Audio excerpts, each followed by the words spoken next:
Hello guys, Assalamu alaikum and welcome back to my YouTube channel Computer Education Digital Book Online Class with AJK। तो आज हमारा दूसरा topic है generations of computer, introduction of computer, जो मैंने already पिछली video में डाल दिया है। और अब दूसरा टॉपिक आज शुरू हो रहा है, तो शुरू करते हैं। बेसिकली कंप्यूटर की जो जनरेशंस होती हैं वो 5 होती हैं। तो there are 5 generations of computer. पहली जनरेशन जो बनी वो 1940 टू 1956 के दरमियान में बनी। जो दूसरी जनरेशन है वो 1956 टू 1963 तक चली। जो थर्ड जनरेशन है वो 1964 में बनी, जो 1971 तक चली। और फोर्थ जनरेशन कंप्यूटर्स जो है वो 1971 से लेकर प्रेजेंट अब तक चल रहे हैं। लेकिन अब तो खैर अब ज़्यादातर नहीं चलता, अब ज़्यादातर फिफ्थ जनरेशन चलते हैं, जो प्रेजेंट और बियॉन्ड तक चलेंगे, यानी कि फ्यूचर तक वही चलेंगे। अब हम इसके बारे में डिटेल पढ़ते हैं। First generation of computer. First generation computer, the first generation laptop was ENIAC, Electronic Numerical Integrator and Calculator। ENIAC का full form basically है Electronic Numerical Integrator and Calculator। It had been the primary all-purpose electronic computer that it is intended by William Moseley and John Eckert in 1942. However, the machine was completed in 1945. It had been designed to calculate artillery firing tables to be utilized by U.S. Army Trajectory Research Lab to assist North American country troops throughout World War II। Basically जो first generation lap computer है, यहाँ laptop लिखा हुआ है, but basically जो first generation computer है वो ENIAC के नाम से था, जिसका फुल फॉर्म मैं ऑलरेडी बता चुका हूँ। और इसके बारे में भी मैं बता चुका हूँ कि जो बेसिक किस पर्पज़ के लिए बनाया गया था, कैलकुलेशन के लिए। और ये बेसिकली एक इलेक्ट्रॉनिक कंप्यूटर था जिनको बनाया था विलियम मॉशली ने और जॉन एकर्ट 1942 में। बहुत मुश्किलात का सामना करते हुए 1945 तक बनाई गई और इसको ज़्यादातर इस्तेमाल किया गया नॉर्थ अमेरिकन के आर्मी रिसर्च लैब पर। और इसका स्ट्रक्चर कुछ यूं है। The ENIAC PC was terribly well, PC का फुल फॉर्म पर्सनल कंप्यूटर है। The ENIAC PC was terribly serious and huge. It was its size was a 50-foot long basement area and its weight was 30 tons. It had over 17,000 vacuum tubes.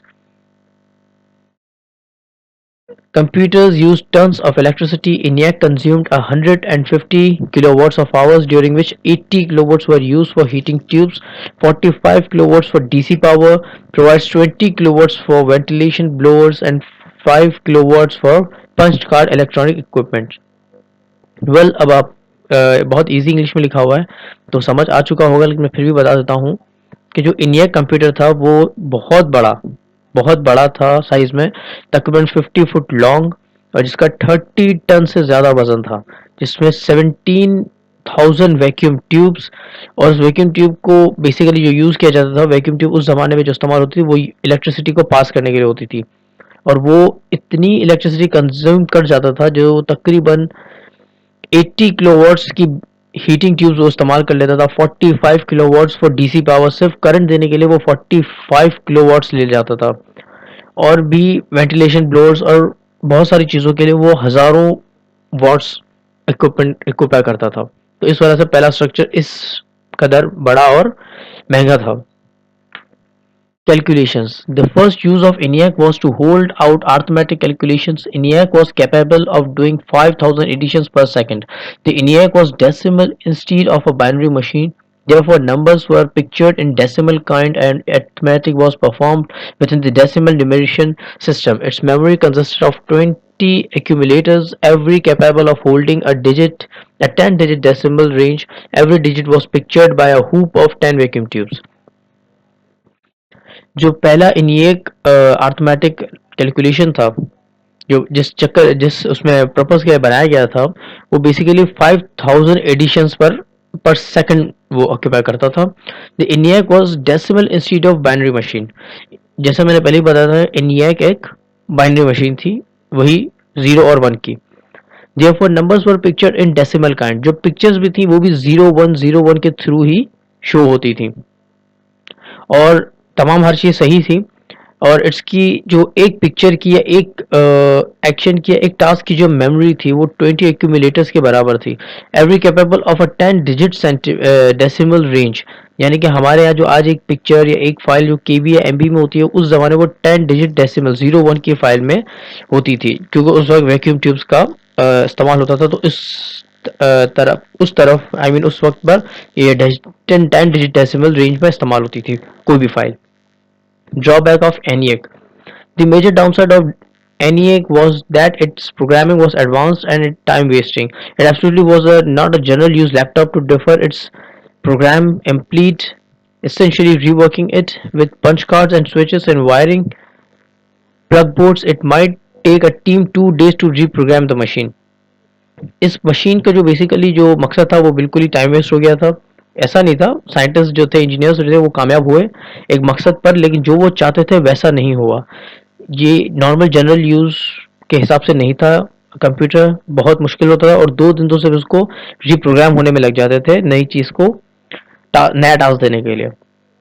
अब हम पढ़ते हैं UNIVAC. इसी के अंदर है UNIVAC, universal automatic computer. It was world's first commercially electronic computing device. It absolutely was created by Eckert and Mosley in 1947. It absolutely was delivered to the North American country Bureau of Census in 1951.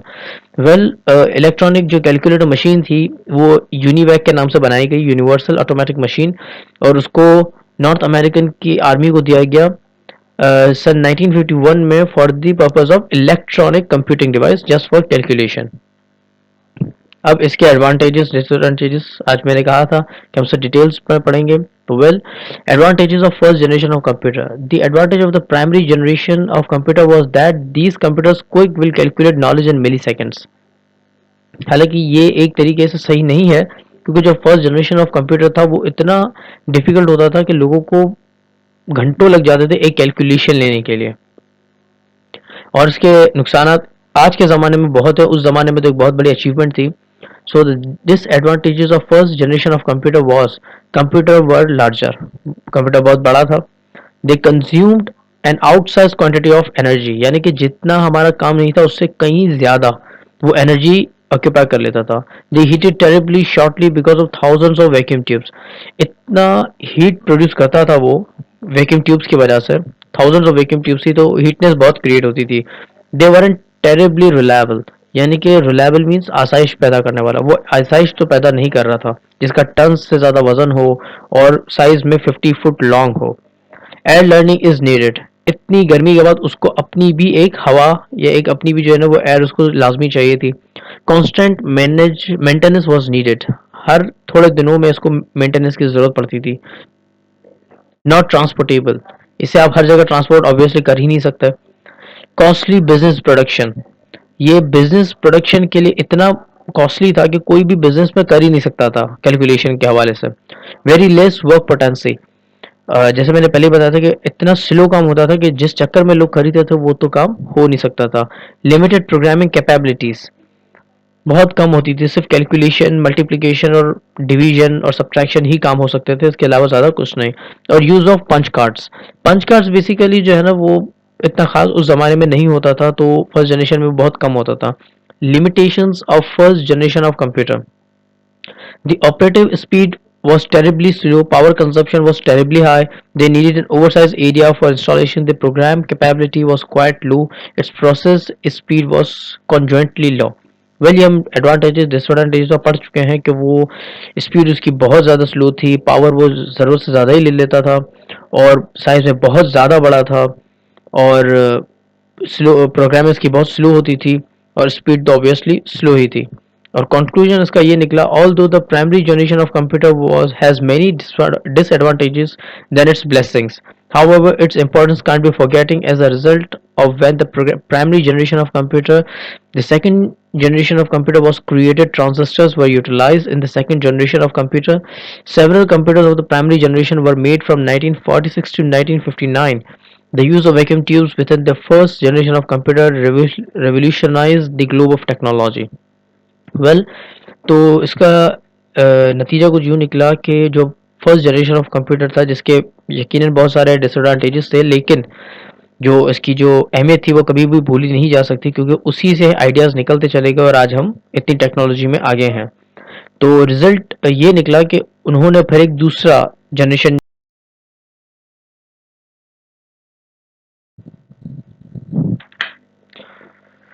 तो नतीजा ये निकला कि उन्होंने एक दूसरा generation launch किया computer का, जो 1946 से लेकर 1959 तक बनाया गया और जर्मन ही लॉन्च हुआ, जिसमें उन्होंने ट्रांजिस्टर्स का इस्तेमाल किया, जिससे वो कम एनर्जी ऑक्यूपाई कर रहे थे और एक बेहतरीन एक टेक्नोलॉजी में, पूरे ग्लोबली टेक्नोलॉजी में रेवोल्यूशनाइज्ड हो गया।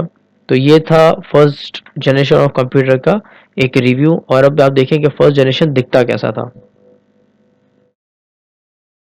कि किस तरह से दो इंजीनियर्स इसकी हर चीज़ चेक कर रहे हैं। ये एक इतना बड़ा एक पर्सनल कंप्यूटर था जिसमें आप देख रहे हैं कि इसमें कुछ नहीं है और इसका टन्स ऑफ वजन है, टन से ज़्यादा इसका वेट है, और ये सिर्फ एक पिक्चर में छोटा लग रहा है बट हालांकि पीछे भी है और हर तरफ से बहुत बड़ा है।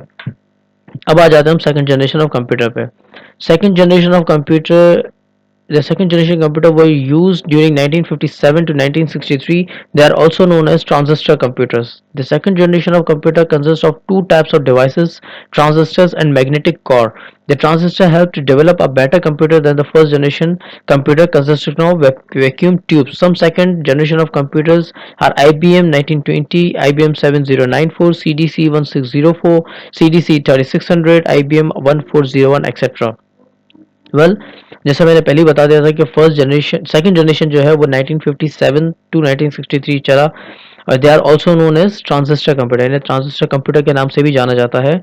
और ये ट्रांजिस्टर कंप्यूटर दो टाइप के होते थे, एक ट्रांजिस्टर से बने हुए और दूसरा मैग्नेटिक कॉर्ड से बने हुए। और ये ट्रांजिस्टर्स कंप्यूटर को हेल्प करते थे बेटर तरीके से चलने के लिए, और ये वैक्यूम ट्यूब से नहीं चलते थे, तो इसीलिए हीटनेस की बहुत कम होती थी और अच्छे इसमें काम हो रहे थे। तो सम जो कुछ जनरेशन्स थी कंप्यूटर की सेकंड जनरेशन्स की, वो आईबीएम की थी ज़्यादा से ज़्यादा, और कुछ सीडीसी की थी जिनके मॉडल नंबर मैंने अभी पढ़े। Characteristics of the second generation of computer are smaller in size, जैसे कि वो 50 फीट लॉन्ग था तो ये इतना बड़ा नहीं था। The second generation of computer are much more smaller in size than the first generation of computer. Change in circuits, पहले की जो फर्स्ट जनरेशन था उसमें वैक्यूम ट्यूब्स थी, इसमें ट्रांजिस्टर्स हैं, तो यकीनन सर्किट्स बदल गया। The main change in the use of the transistors in place of vacuum tubes are used in the first generation of computer. Power oblique energy requirement, the second generation of computer required less amount of energy, that is electricity, compared to the first generation of computer and produced less heat than the first generation of computer. जैसे मैंने पहले ही बताया था कि जो first generation था वो इतनी हीट प्रोड्यूस करता था, बट इसमें ये सब नहीं था क्योंकि ट्रांजिस्टर्स और मैग्नेटिक कॉर्ड से बना हुआ था, तो इसलिए ये चीज़ बहुत वो होती थी। लैंग्वेज यूज्ड, पिछले टॉपिक पे हमने नहीं पढ़ा क्योंकि उस वक्त कोई लैंग्वेज थी नहीं, वो सिर्फ बाइनरी लैंग्वेज समझता था। इसमें भी बाइनरी लैंग्वेज है, लेकिन इसमें एक और न्यू लैंग्वेज ऐड की गई जिसे हम कहते हैं assembly language, is used instead of machine language used in first generation of computer for programming computers. Computer जो लैंग्वेज समझता है वो है बाइनरी, लेकिन प्रोग्रामिंग के लिए हमने असेंबली लैंग्वेज उन्होंने उस वक्त बनाई, और ये बहुत ज़्यादा फायदेमंद हुई। Speed, calculation of data could be done in micro seconds, जो वो फर्स्ट जनरेशन ऑफ कंप्यूटर में जो कैलकुलेशन 8-8 9 घंटों में एक एक दिन में होती थी, तो कहाँ यही चीज़ सिर्फ चंद माइक्रो सेकेंड्स के अंदर स्पीड हो जाती, कैलकुलेशन हो जाती थी। Cost, the cost of second generation of computers is reduced in comparison to first generation of computer. जो फर्स्ट जनरेशन था जो इतना एक्सपेंसिव था कि कोई खरीद नहीं पाता था, वहीं सेकंड बहुत लो क्वालिटी लो बजट था और बहुत ईजी था। Advantages and disadvantages. They are smaller in size as compared to the first generation of computer.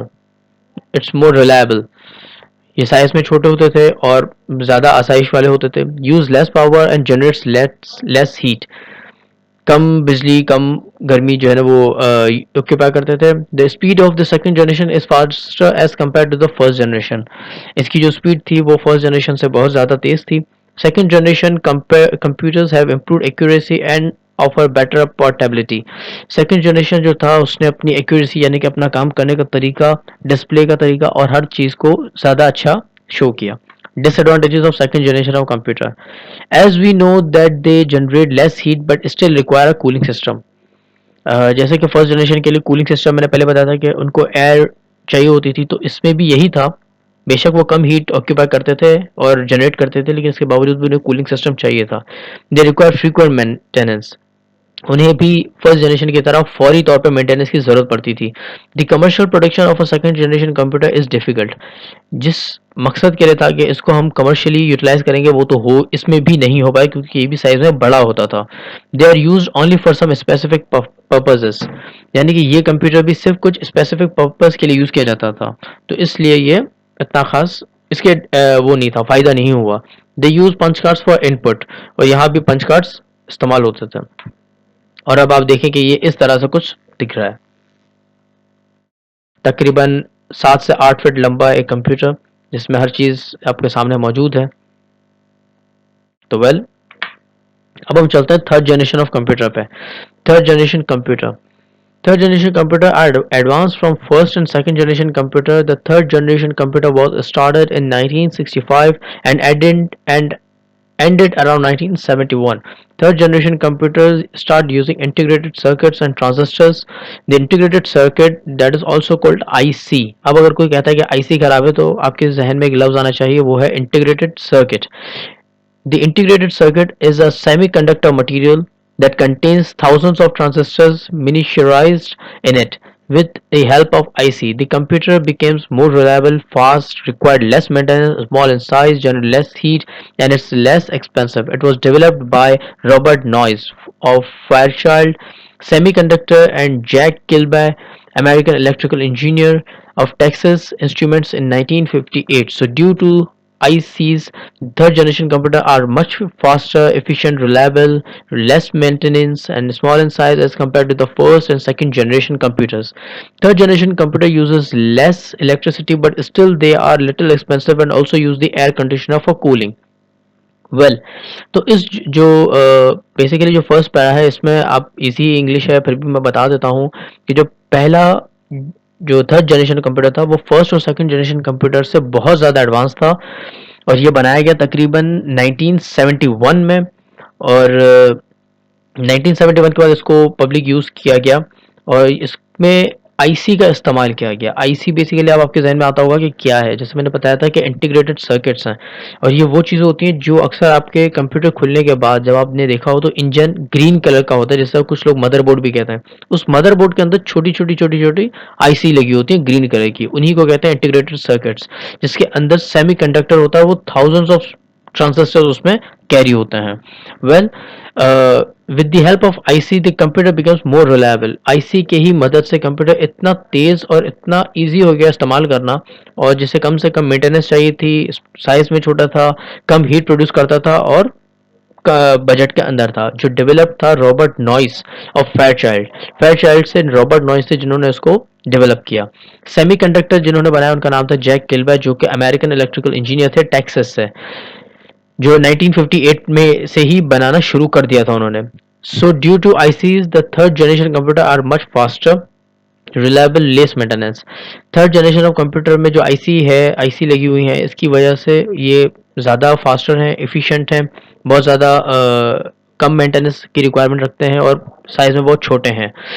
और लेकिन चूंकि थर्ड जनरेशन था और इतनी तरक्की नहीं हुई थी, लेकिन फिर भी वो कम इलेक्ट्रिसिटी यूज़ करने के बावजूद भी उसे एयर कंडीशनर चाहिए था कूलिंग के लिए। तो well, the third generation computer reduced the computational time. In the previous generation, the computational time was microsecond, which was decreased to nanosecond. In these generation, punch cards were replaced by mouse and keyboard. Also, multi-programming, operating system, time sharing, and remote processing were introduced in the generation. The high-level programming language such as BASIC, Pascal, ALGOL 68, COBOL, Fortran 2 was used in the third generation computers. Well आपने एक word मुस्तकिल आपने first और second generation में सुना होगा जो था पंच कार्ड्स। तो वेल मैं इसलिए नहीं बता रहा था आपको पंच कार्ड्स के लिए, ताकि आपको एग्जाम्पल के साथ समझा सकूं। जो थर्ड जनरेशन में इजीली इसको बयान किया गया है। थर्ड जनरेशन में बेसिकली जो मैंने बताया था कि उसमें सर्किट्स की वजह से उसको जो कैलकुलेशन और जो टास्क जो वहाँ माइक्रो सेकंड में हो रहे थे सेकंड जनरेशन में, यहाँ पर नैनो सेकंड्स में होता है, यानी कि विद इन सेकंड से भी कम टाइम में ये हो जाता है। और थर्ड जनरेशन में ही यानी कि 1971 के बाद ही इसके अंदर माउस और कीबोर्ड की इन्वेंशन हुई, जिसके बाद जो पंच कार्ड से, यानी कि कोई भी हमें कैलकुलेशन चाहिए थी तो कोई कीबोर्ड नहीं होता था, बल्कि पंच कार्ड्स होते थे जिनको दबाने से वो चीज़ पता चलती थी कि ये हमसे क्या मांग रहे हैं। उसके बाद जाके वो काम होता था, तो इतनी बार पंच कार्ड्स दबाने के बाद ये काम चलता था। लेकिन चूंकि थर्ड जनरेशन में की क्योंकि सेकंड और थर्ड जनरेशन में कीबोर्ड और माउस की इन्वेंशन हो गई थी, तो इस वजह से काफ़ी हद तक आसानी हो गई, पंच कार्ड्स का काम खत्म हो गया। और इसमें जैसे कि मैंने पहले ही बताया था, बाइनरी लैंग्वेज इज मेन। उसके बाद सेकंड जनरेशन में एक और लैंग्वेज इस्तेमाल की गई, लेकिन थर्ड जनरेशन में और ज़्यादा लैंग्वेज का इस्तेमाल किया गया, जैसे कि basic, Pascal, ALGOL -68, COBOL, Fortran -2 was used in the third generation of computer. During the third generation, the computer has a large storage capacity than the previous generation. These computers have magnetic storage. Some examples of third generations computer: IBM 370, PDP 11, IBM System 360, UNIVAC 1108, Honeywell 6000, DEC series and ICL 2900, etc etc etc. Third generation के अंदर जो है वो storage की बहुत बड़ी capacity होती थी। थर्ड जो प्रीवियस जनरेशन था उसमें इतनी नहीं थी, और इसमें मैग्नेटिक स्टोरेज था। इसके बारे में आपको नेक्स्ट वीडियो या नेक्स्ट टॉपिक पर ज़रूर बताऊंगा। Some examples of third generation computers are, जो मैंने अभी नाम पढ़े ये सारे जनरेशन्स थे कंप्यूटर, आई मीन कंप्यूटर के वो थे मॉडल्स थे। लेकिन ये भी एक जगह पर ही रहने वाला था, ये भी ज़्यादा इधर उधर नहीं हुआ। Characteristics of third generation of computer: as compared to previous generation, the third generation computer was more reliable, fast, efficient, less expensive and smaller in size. जब ये बनाया गया तो यकीनन ये सेकंड जनरेशन से और ज़्यादा छोटा, कम बजट में और साइज में और भी छोटा। In third generation computer high level programming language were used as BASIC, Pascal, ALGOL, जैसा मैंने पहले बताया। इसमें बहुत सारी प्रोग्रामिंग लैंग्वेज और भी हाई लेवल पर यूज की गई। The punch card were replaced with mouse and keyboards. अब आपको आई थिंक सो समझ में आया होगा कि पंच कार्ड्स का काम क्या था, और उनकी जगह पे माउस और कीबोर्ड की इन्वेंशन हो गई। The integrated circuit, that is IC technologies, replaces the use of individual transistors. Integrated circuit जो है वो रिप्लेस हो गया इंडिविजुअल ट्रांजिस्टर से। आईसी और इंडिविजुअल ट्रांजिस्टर्स का दोनों का इस्तेमाल हुआ, तो एक बहुत ज़बरदस्त हुआ। The computers have high storage capacity, जो उन दोनों में नहीं होती थी फर्स्ट और सेकंड में। थर्ड जनरेशन में एक हाई स्टोरेज कैपेसिटी थी। Advantages of third generation of computer, well जो हमने पढ़ा ये सारे एडवांटेजेस ही थे, लेकिन इसकी कैरेक्टरिस्टिक्स भी बयान की गई थी। Computer require less space due to use of integrated circuit. A single integrated circuit contains transistor, resistors, condensers, etc. on a piece of the silicon semiconductor substrate. यकीनन ये आईसी के इस्तेमाल होने की वजह से कंप्यूटर बहुत कम स्पेस लेता था, और ट्रांजिस्टर थे उन आईसी के अंदर, तो ज़्यादा हीट कंडक्ट नहीं होती, ऑक्यूपाई नहीं होती थी। It produce less heat and require less energy during operations. Due to this, third generation computer have less hardware failure as compared to previous generations. जब ये बनाया गया तो चूंकि ज़्यादा हीट नहीं ऑक्यूपाई करनी, ज़्यादा एनर्जी नहीं लेता था ऑपरेशंस और टास्क के दरमियान, तो ये इसके अंदर हार्डवेयर फेलियर्स या ज़्यादा हार्ड वर्क मेंटेनेंस की वजह से प्रॉब्लम इसकी नहीं आती थी। In third generation computer, the punch cards were removed and the input was taken with the help of a mouse and keyboards. जो हम लोग इनपुट देते थे कि ये कैलकुलेट करो या ये टास्क करो, वो चीज़ ईजी हो गई पंच कार्ड्स को निकाल के माउस और कीबोर्ड की इन्वेंशन के बाद। They have high storage capacity and give more accurate result, which helps to store and compute and calculate more precise operations. Well computer कभी झूठ नहीं बोलता, एक मशीनी लैंग्वेज है, और एक मुहावरा भी है बहुत अच्छा कि कंप्यूटर कभी भी झूठ नहीं बोलता, लेकिन फिर भी जो एक्यूरेट रिजल्ट चाहिए होते थे वो थर्ड जनरेशन कंप्यूटर में और ज़्यादा अच्छे आते थे, यानी कि गलती की कोई गुंजाइश नहीं होती थी। The computers were portable and offer better speed. First और सेकंड जनरेशन के मुकाबले में थर्ड जनरेशन बहुत ज़्यादा पोर्टेबल भी था और स्पीड में भी तेज़ था, और ये इस तरह से कुछ दिखता था जो यकीनन, लेकिन ये भी जो है वो हर जगह ले जाने जैसा नहीं था, क्योंकि ये थोड़ा पिक्चर में छोटा लगता है, लेकिन ये सब एक दूसरे से जुड़े हुए थे, ये अलग नहीं होते थे, तो कोई इसे लेकर घूम नहीं सकता था। लेकिन फिर भी फर्स्ट और सेकंड जनरेशन से काफ़ी पोर्टेबल और लेस एक्सपेंसिव थे। वेल, अब हम आते हैं फोर्थ जनरेशन पे। Fourth generation computers, after third generation computers which mostly utilise microprocessor, fourth generation computer were released in 1972. VLSI technology or very large scale integrated circuits was employed in these computers. As a result, they were dubbed microprocessor. A microprocessor is made up of thousands integrated circuits that are assembled on a single chip known as silicon chip. जो third generation था, first of all तो जो fourth generation है वो micro processor के through बनाया गया, और इसके अंदर जो ये सबसे पहले जो बनाया गया 1972 में बनाया गया, और उसमें VLSI टेक्नोलॉजी इस्तेमाल की गई। जैसा कि हमने थर्ड जनरेशन में पढ़ा, उसमें इंटीग्रेटेड सर्किट यानी कि आईसी का इस्तेमाल हुआ। उस आईसी के अंदर ट्रांजिस्टर्स होते थे, लेकिन इसके अंदर क्या हुआ, जैसे एक आईसी और थाउजेंड्स ऑफ ट्रांजिस्टर्स, लेकिन इसमें क्या हुआ, थाउजेंड्स ऑफ आईसीज का इस्तेमाल किया गया एक माइक्रो प्रोसेसर चिप के जरिए, जिसे सिलिकॉन चिप भी कहते हैं। एक सिंगल चिप के अंदर थाउजेंड्स ऑफ आईसीज के अंदर मिलियंस ऑफ ट्रांजिस्टर्स इस्तेमाल किए गए। Features of fourth generation of computers. Following are the features of fourth generation of computers. Very large scale integrated circuits VLSI used in a microprocessor based system. जैसे मैंने पहले ही बताया था कि ये VLSI सर्किट्स का इस्तेमाल किया गया माइक्रो प्रोसेसर सिस्टम के अंदर, जिसे सिलिकॉन चिप भी कहते हैं। In this generation micro computers became the most affordable. इस जनरेशन में जो माइक्रो कंप्यूटर्स लॉन्च हुए और वो बहुत एफोर्डेबल हो गए और कैरी करना उनको ईजी हो गया। Hand held computers have grown in popularity and cost. Hand held means एक बजट में कंप्यूटर्स जो स्पीडली लॉन्च होने लगे और वो पॉपुलैरिटी में आते चले गए, और वो कॉस्टली भी ज़्यादा नहीं थे। In this age networking between systems was invented and became commonplace. Networking system जो था एक दूसरे कॉन्टैक्ट का, वो आहिस्ते आहिस्ते और ज़्यादा ईजी चला गया और लोगों तक पहुंचने लगा। The quantity of memory and other storage devices available has expanded dramatically. ये बेसिकली वर्डिंग थोड़ी चेंज है, बट इसका मतलब ये है कि जो मेमोरी की जो क्वांटिटी थी वो, और आई मीन कि स्टोरेज डिवाइसेस जो थी वो और बढ़ गई और ज़्यादा बेहतर हो गई। The outputs are now more consistent and precise. जो आउटपुट था अब वो ज़्यादा अच्छा हो गया और बेहतरीन हो गया। द प्रोसेसिंग पावर और स्पीड हैज स्काई रॉकेटेड। जो प्रोसेस का जो पावर था, यानी कि जो सेकंड जनरेशन था जो माइक्रो सेकंड में काम कर रहा था, पर थर्ड जनरेशन आया वो नैनो सेकंड में काम कर रहा था, और इसकी स्पीड नैनो सेकंड से भी कम थी। तो ये स्काई रॉकेटेड का इसमें वर्ड यूज किया गया है कि स्काई रॉकेट से ज़्यादा तेज होता था। With the expansion of storage capacity systems capacity use programs have begun to be used. इनकी इतनी कैपेसिटी बढ़ गई थी कि फिर हर चीज़ के लिए इनके लिए इतनी आसानी हो गई थी, बड़े से बड़ा काम इनका इजी होता था। Great advancements in hardware aided in the improvement of the screen paper and the other output। इतने एडवांस इन पर हार्डवेयर पर काम हुआ है कि स्क्रीन पेपर और बाकी चीज़ों पर इनके आउटपुट नज़र आने लगे। Multiple high level languages such as BASIC, Pascal, Fortran and C were development in the fourth generation. इसमें 4 लैंग्वेजेस ऑलरेडी पहले इस्तेमाल हो चुकी थी, लेकिन एक और नई लैंग्वेज सी जो फोर्थ जनरेशन में इस्तेमाल की गई। Advantages of fourth generation of computer. Following are some advantages of fourth generation computer. They were designed to be used for a wide range of purpose. General purpose computer, ये basically जो है ना एक ऐसा बनाया गया था कि भाई लॉन्ग टाइम तक ये चले और जनरल पर्पस कंप्यूटर के कोई भी इसे खरीद सके। Smaller and more dependable than previous generation of computer, यानी कि जो बाकी जो थर्ड जनरेशन थी उससे बहुत ज़्यादा ये स्मॉल था और डिपेंडेबल था। There was very little heat generated, यानी कि ना के बराबर एक कम हीट जनरेट करते थे वो। In many circumstances the fourth generation computer does not require a cooling system.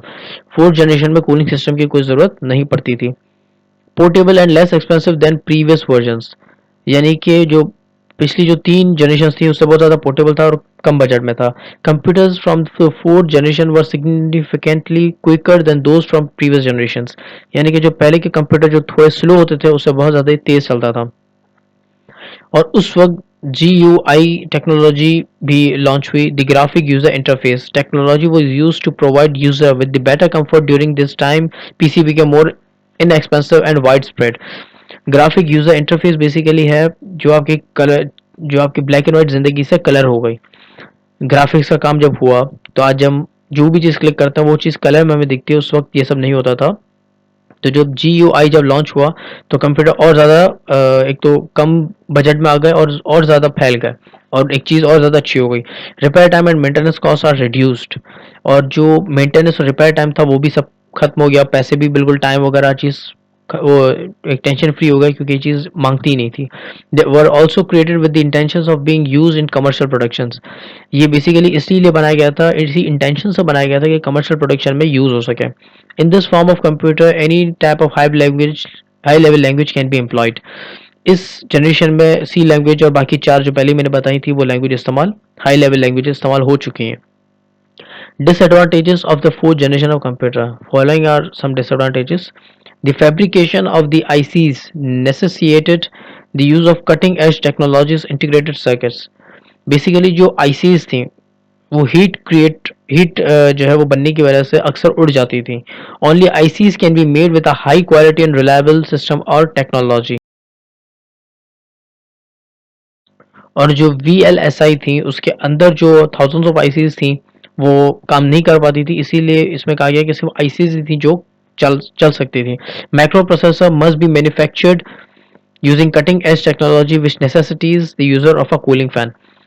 Micro processor जो था जो फोर्थ जनरेशन में बनाया गया उसके अंदर एक कूलिंग फैन यानी कि कूलर फैन लाजमी चाहिए था जो उन्होंने नहीं दिया था, जिसकी वजह से अक्सर आईसीज उड़ जाती थी। और अब आपको लग रहा होगा कि जो हमने इस्तेमाल किया हुआ है हाउ इट लुक लाइक्स, ये जब से हमने होश संभाला है सब ने चलाया हुआ है ये कंप्यूटर। ये बेसिकली थोड़ा मॉडर्न तस्वीर है, पर उस वक्त मॉनिटर हुआ करते थे, फिर ये कंप्यूटर और ये कीबोर्ड और माउस, और उस वक्त ये ज़्यादा और नहीं होता था जो अभी तक प्रेजेंटली लोगों के पास चल रहा है। Thank you. प्लीज़ अगर आपने कुछ सीखा हो तो लाजमी प्लीज़ मेरे बारे में कुछ कमेंट सेक्शन में बता दीजिएगा, और प्लीज़ चैनल को लाइक करें, सब्सक्राइब करें, कमेंट कीजिए। Thank you so much. Allah हाफिज़।